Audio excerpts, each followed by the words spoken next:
Hello guys, magluto po tayo ng buffalo wings. So first, ilagyan muna natin ng pampalasa yung ating manok. Ayan, yung wings guys, sinati ko siya. Bali, slice ko siya parang ganito. Di ba buong wings yan? Ayan, para maliliit lang siya, para mabilis siya maluto. So lagyan natin siya ng asin. Kunti lang guys kasi mamaya lagyan natin siya ng sauce. Ayan. Lagyan natin siya ng garlic powder. Ayan, garlic powder.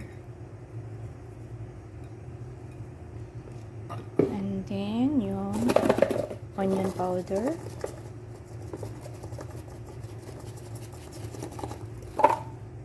Then, pamienta. Gusto ng mga bata dito kasi yung maraming paminta. Ayan. Okay, and then sweet paprika.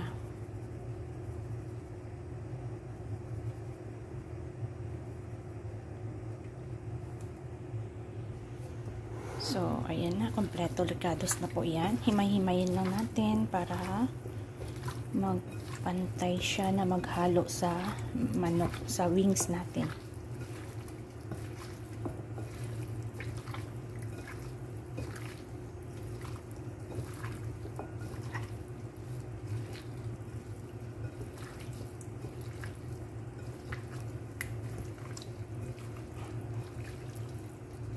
Actually guys, pag ako ang maglagay ng mga powder, wala akong measurement. Kumbaga estimate lang. Ayan.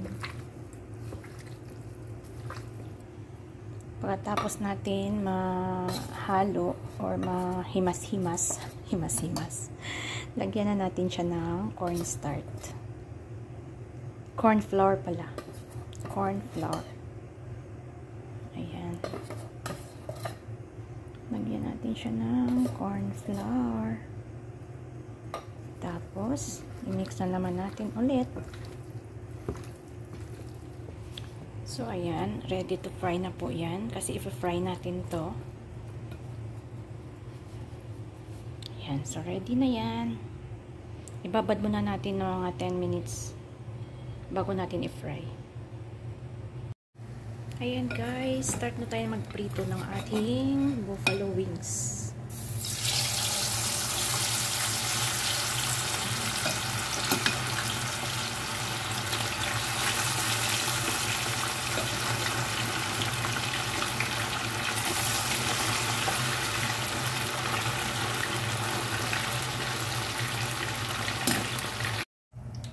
Ayan na guys, na-fry ko na yung wings.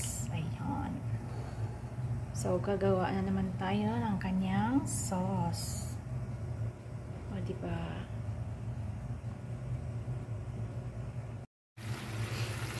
Hello guys! Hindi ko pala guys na videohan kanina pag ako ng sauce kasi na-busy ako. So, nag-fry lang ako ng garlic guys. Tapos, lagyan mo siya ng soy sauce. Ang ginamit ko po na soy sauce ay ito po. Yung soy sauce na ganito. Ayan. Hindi po siya sponsored. Pero, ang sarap nito guys. Tapos, syempre, ang sweet sauce. Ang sweet sauce. Ayan, ang sweet sauce. Sweet soy sauce.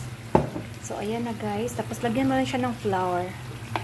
So, ayan na siya. O, diba? Ang ganda. See?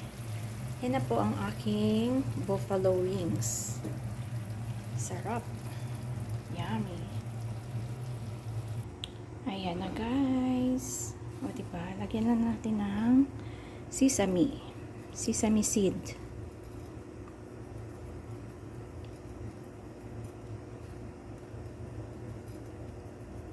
Ayan.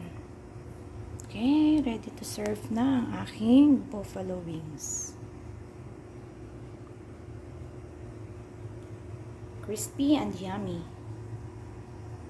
Nakalimutan ko talaga guys mag-video na gumawa ng sauce kanina. Napakasimple lang ang sauce niya. Gisa ka lang ng garlic, Then, lagyan mo siya ng soy sauce. And then, yung sweet sauce or oyster sauce. Then, pagkatapos na kumulo siya, lagyan mo siya ng tubig para hindi masyado malapot. So, pagkatapos kumulo, lagyan mo ng cornstarch or ayan, corn flour para magiging sticky siya. Ayan guys, thanks for watching, and please don't forget, sa mga bago pa lang dyan, please don't forget to like, share, and subscribe my channel. Happy Lang Vlog. Buffalo wings. Thank you.